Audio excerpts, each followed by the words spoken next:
Di ruang tamu, kakek Okto dan Hanzo sedang membicarakan sesuatu, sementara Ryuko duduk di sebelah Kalenia. Beberapa orang tampak berbicara dengan sangat gembira. Kina, kamu sudah di sini. Kalenia segera menjadi senang saat melihat kedua sosok itu dengan mata tajamnya. Bu, kakek Kina menyapa, berjalan ke arah Kalenia, menyerahkan kotak padanya dan tersenyum. Bu, aku membawakan beberapa makanan ringan untuk kalian. Kamu coba, Ezra yang membuatnya. Kalenia tercengang, dengan ekspresi aneh menatap Ezra sesaat, tidak dapat melihat petunjuk dari wajah yang tidak berekspresi itu. Dia membuka kotak itu, mengambil satu dan menggigitnya, renyah di luar dan lembut di dalam, meninggalkan aroma harum di mulut. Tuan muda kedua yang membuatnya. Iya, aku tidak sengaja melukai tanganku, kemudian dia melarangku untuk bergerak, kemudian meminta aku untuk memberitahu dia bagaimana melakukannya, jadi saat kembali, sekalian bawa beberapa kembali untuk kalian cicipi. Kina mengayunkan jari yang diperban, menjelaskan dengan senyum kecil. Kakek Okto mengangkat alisnya dan berkata, pria sejati jauh dari dapur.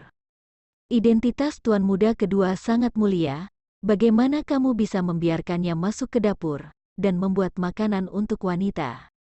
Kina tidak menyangka kakek akan bereaksi seperti itu, terkejut seketika. Bu, akhir-akhir ini kadar gula darah kakek tinggi. Kalori camilan ini terlalu tinggi dan tidak boleh dimakan oleh orang tua. Ezra berpesan kepada ibunya dengan nada dingin, berhenti sejenak, lalu berkata lagi, aku dan Kina masih ada urusan, jadi kembali ke kamar dulu, Tuan Sealer dan Nona Sealer, permisi. Mengangguk dengan acuh tak acuh, kemudian berjalan naik ke atas sambil memeluk Kina. Ryuko, apakah kamu ingin mencicipinya? Kalenia membawa kotak itu ke Ryuko, bertanya sambil tersenyum. Ryuko, anak ini sangat baik dalam setiap aspek, dan Kalenia juga tahu pemikirannya terhadap tuan muda kedua. Tetapi karena kejadian belasan tahun yang lalu, Kalenia tidak berani mengambil risiko untuk membujuknya berhenti memikirkan tuan muda kedua. Untungnya, tuan muda kedua sangat teguh terhadap Kina. Terima kasih, Ibu Okto. Ryuko berterima kasih padanya dengan suara lembut, mengambil minuman dengan anggun dan tenang, dengan jejak dingin yang tidak bisa dilihat siapapun di matanya yang menggantung rendah. Segera setelah itu, Kalenia meminta Hanzo untuk mencicipi keterampilan putranya, karena Ezra secara khusus berpesan untuk tidak membiarkan kakek Okto mencobanya, dan membuat kakek Okto hampir mengalami pendarahan otak karena kesal. Kemudian meminta pelayan membawanya dan memasukkannya ke dalam lemari es, rencana ingin putra bungsu dan suami bisa mencicipinya setelah kembali nanti malam. Bagaimanapun juga ini adalah hasil masakan pertama putranya, meskipun rasanya tidak sebagus toko makanan penutup kelas atas tetapi masih layak untuk diakui. Kina ikut kembali ke kamar, melihat Ezra membuka baju. Dia sangat terkejut, suaranya sedikit bergetar, siang hari bolong, kenapa kamu membuka pakaian? Ezra menoleh dan meliriknya dengan ringan, mengucapkan satu kata tidur. Kamu. Kina tidak menyangka dia akan mengucapkan kata tidur secara langsung, seketika langsung merasa malu dan marah. Melihat dia melepaskan bajunya, mulai melepas celana. Dia berteriak, berbalik dengan tergesa-gesa, mengutuk diam-diam di dalam hatinya, penyimpangan perilaku. Aku keluar dulu, Kina berkata, berbalik cepat dan berjalan menuju pintu. Ezra meraih pergelangan tangannya, kemana, temani aku? Kamu tidak boleh seperti ini, sekarang siang hari bolong. Melihatnya mengenakan piyama sutra, Kina tiba-tiba berkata dengan ekspresi tegas, tetapi tubuhnya yang gemetar mengungkapkan kegugupannya. Tidak boleh seperti ini, Dia mengangkat alisnya dengan langka dan menatapnya sejenak. Kina memelototinya, kamu sudah tahu, tetapi masih bertanya. Aku tidak tidur nyenyak semalam dan bangun lebih awal hari ini. Tidak bisakah kamu temani aku tidur selang? Ezra bertanya. Kina sedikit tidak bisa bereaksi tidur siang. Kalau tidak, menurutmu apa yang aku lakukan? Tidak apa-apa, tidurlah. Dia melambaikan tangannya dengan senyum kaku, lalu menyelinap ke tempat tidur dan menutupi dirinya. Memikirkan dirinya telah salah paham, Kina merasa malu untuk melihat orang. Mengapa pikirannya begitu kotor?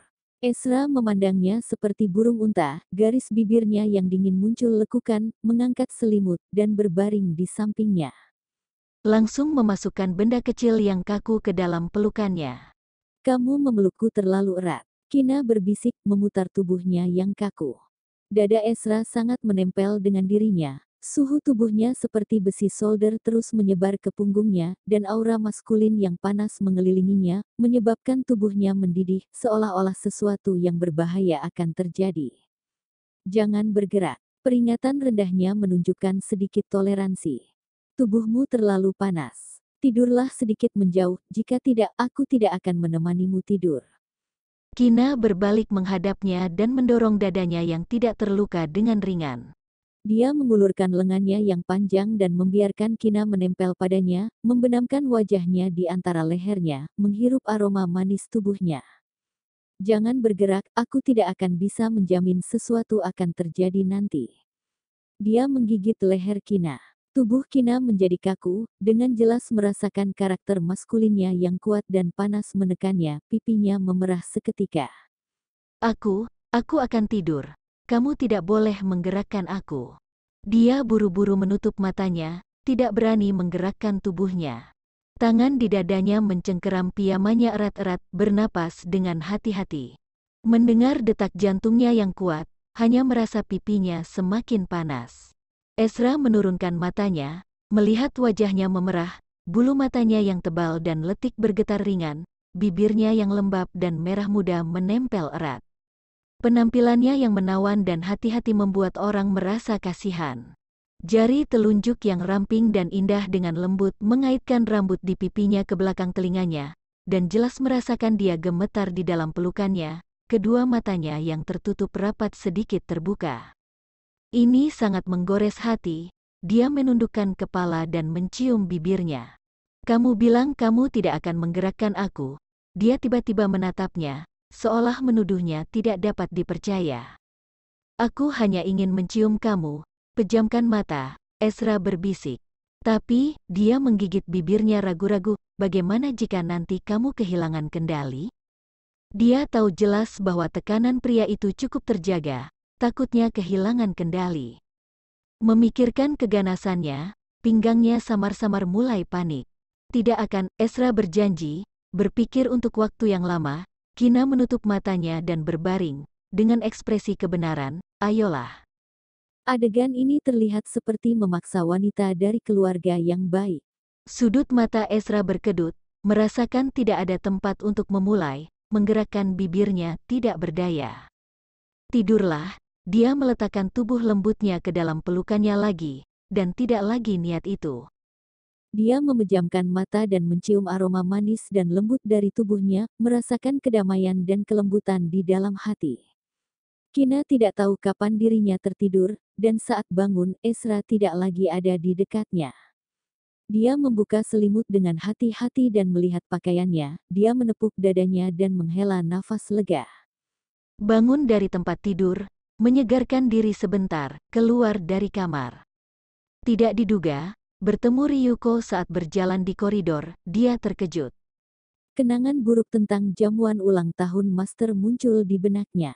Kina tanpa sadar ingin menghindari wanita di depannya yang membuat dirinya merasa sangat mengerikan. Tapi Ryuko sudah memanggilnya dengan lembut, Nona Libra. Nona Sealer, ada apa? Kina berhenti dan bertanya dengan waspada. Hari ini aku mengobrol sebentar dengan Ibu Okto. Dengar-dengar kebun belakang villa sangat bagus. Aku ingin pergi dan melihat tetapi tidak tahu jalan. Kebetulan Nona Libra juga setengah pemilik villa keluarga Okto. Aku ingin memintamu untuk temani aku jalan-jalan. Kata-kata Ryuko dengan senyuman lembut membawa kekuatan yang kuat yang tidak dapat ditolak orang.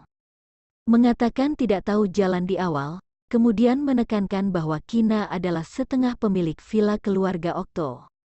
Sebagai tuan rumah, para tamu telah mengajukan permintaan seperti itu. Jika menolak, maka itu tidak sopan. Kina tidak langsung menyetujui permintaannya.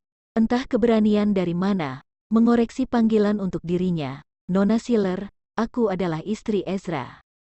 Karena kamu memanggil Ezra sebagai kakak, meskipun jika kamu tidak ingin memanggilku kakak ipar, setidaknya juga harus memanggilku nyonya muda kedua. Tapi aku tidak mengakui bahwa kamu adalah istri Kak Ezra. Wajah Ryuko sedikit menegang, tetapi dia menyembunyikannya dengan sangat baik, memiringkan kepalanya sedikit, menjawab dengan senyum yang tumpul dan menawan. Kina mengerutkan kening. Dia sebenarnya tidak peduli apakah orang lain mengakui identitasnya atau tidak. Dan Ryuko tidak secara eksplisit mengatakan bahwa dia ingin merebut suaminya, tapi tubuhnya memancarkan aura keuntungan yang tak terelakkan. Perasaan ini membuatnya merasa sangat emosional. Ayo, bawa aku ke taman belakang. Jalan-jalan. Ryuko tidak bisa menahan diri untuk tidak melangkah maju dan meraih lengannya, berkata dengan senyum rendah, aku rasa kamu pasti sangat ingin tahu apa yang terjadi antara aku dan Kak Ezra. Dia sangat bertenaga, tetapi kali ini dengan cerdik, tidak melukai Kina. Kina merasa Ryuko hanya berpura-pura berkata untuk membawanya ke taman belakang. Sebenarnya ingin mengatakan pada dirinya bahwa dia dan Ezra pernah saling mencintai. Ezra tidak memberitahunya tentang Ryuko, dan Kina juga tidak bertanya padanya. Dia merasa karena Ezra tidak memberitahunya, entah itu tidak layak disebutkan, atau tidak mau menyebutkannya. Selain itu, apa yang terjadi antara Ryuko dan Ezra adalah masa lalu, dan sekarang dia adalah istri Ezra. Apa yang ingin Nona Siller katakan? Saat dia tiba di taman belakang, Kina bertanya, melihat petak besar tanaman mawar merambat. Nona Libra, aku tidak menyangka dia akan menikahimu. Ryuko tersenyum ringan, ekspresinya tidak kecewa atau sedih, berkata perlahan sambil mengingat. Kakek Okto dan kakekku adalah kawan seperjuangan. Keluarga Okto dan keluarga Siller adalah teman keluarga. Kak Ezra dan aku sudah saling kenal sejak kecil. Aku menyukainya dan menyukainya sejak kecil. Keluarga Okto demi melindungi Kak Ezra. Jadi saat itu, aku juga tidak tahu masalah dia tidak bisa mendekati gadis. Tapi aku bisa merasakan bahwa Kak Ezra juga menyukaiku. Suatu hari di sekolah menengah, aku tiba-tiba melompat dari belakangnya dan memeluknya, menyatakan cinta padanya. Tetapi dia mendorongku dengan kasar dan kemudian tiba-tiba jatuh pingsan dan masuk ke rumah sakit. Kak Ezra sangat pandai di sekolah pada saat itu, banyak gadis menyukainya. Karena kejadian ini, ada banyak opini publik yang menyerangku. Ditambah lagi, saat itu aku didorong olehnya dengan acuh tak acuh, kemudian diserang oleh opini publik ditolak oleh kekasih tercinta. Aku seketika tidak bisa menahan diri, bunuh diri dengan memotong arteri. Saat dia berkata, dia mengulurkan tangannya di depan Kina, dan dengan tenang melepas jam tangan berharga dari pergelangan tangannya, memperlihatkan bekas luka yang sangat dalam dan lebar. Kina kaget, suaranya seperti tercekat dan tidak bisa berkata-kata. Tiba-tiba dia merasa Ryuko lebih ekstrim dan menakutkan dari yang dia kira. Ryuko meliriknya dan terus tertawa. Kejadian saat itu begitu heboh, dan keluarga Siller terpisah dari keluarga Okto karena hal ini. Selama periode waktu saat aku lumpuh, keluarga Siller menyatakan bahwa aku telah bunuh diri dan meninggal. Kemudian keluarga Siller berimigrasi ke luar negeri. Saat aku berimigrasi ke luar negeri, aku secara tidak sengaja mengetahui bahwa Kak Ezra tidak dapat menyentuh gadis, makanya saat itu dia mendorongku pergi seperti itu. Aku berencana untuk menunggu sampai aku menjadi cukup baik, kemudian kembali mencari Kak Ezra. Tapi tidak disangka Nona Libra datang lebih dulu. Namun, karena aku sudah kembali sekarang, tidak peduli apakah dia menikah dengan Nona Libra atau tidak, aku akan mengambilnya kembali. Nadanya sangat percaya diri, seolah-olah pasti akan menang. Ryuko mengatakan Ezra tidak bisa menyentuhnya saat sekolah menengah, tetapi dia ingat Ryuko dan Ezra menari di jamuan ulang tahun kakek. Pikiran Kina kacau, butuh waktu lama. Kemudian mengatakan, Ezra mengatakan dia tidak pernah menyukai orang, lebih tidak tahu apa itu suka. Mendengarkan dia berbicara tentang kekasih masa kecilnya dengan Ezra, Meskipun tidak tahu apakah itu benar atau palsu, dia masih tetap merasa tidak nyaman di hatinya. Bagaimanapun juga, aku adalah rahasia terdalam Kak Ezra. Dia pernah merasa bersalah, mengira dirinya telah membunuhku. Untuk alasan ini, dia melihat psikiater untuk waktu yang lama. Tentu saja, dia tidak akan dengan mudah menyebutkan rahasia-rahasia ini dengan Nona Libra, terutama Nona Libra dan Kak Ezra masih dalam pernikahan kilat dan tidak ada dasar perasaan emosional. Ryuko tidak marah saat mengatakan itu, dan masih berkata dengan tenang. Jantung Kina berjatuhan, hampir kehabisan napas, memangnya kenapa dengan pernikahan kilat? Setelah beradaptasi untuk waktu yang lama, maka akan timbul perasaan. Aku tidak akan hanya mendengarkan perkataan dari Nona Sealer satu pihak saja. Aku akan menilai beberapa hal berdasarkan naluri aku, atau bertanya pada Ezra tentang hal ini. Ibu mengatakan kepadanya, hal terpenting antara suami dan istri adalah kepercayaan. Apapun yang terjadi, jangan percaya kata-kata orang lain. Mengandalkan intuisi diri sendiri, atau menyaksikan dengan mata kepala sendiri, meminta bukti kepada suami adalah kunci yang paling bijaksana. Nona Libra, aku rasa aku tahu mengapa Kak Ezra menikahimu dan mendapatkan sertifikat itu. Ryuko melangkah lebih dekat ke arahnya, menatap pipi putih Kina yang indah dengan sedikit tatapan halus yang heroik.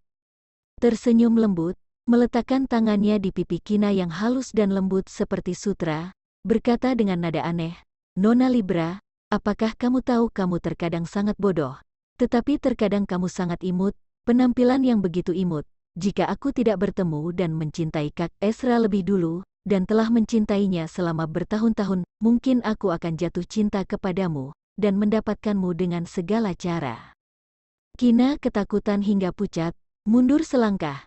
Saat Ryuko menyentuhnya seperti ini, dia merasa mual. Orientasi seks Ryuko, ganda, dia tidak membeda-bedakan homoseksual atau biseksual, tetapi disentuh oleh seorang biseksual, mengatakan perkataan seperti ini, hatinya merasa sangat jijik.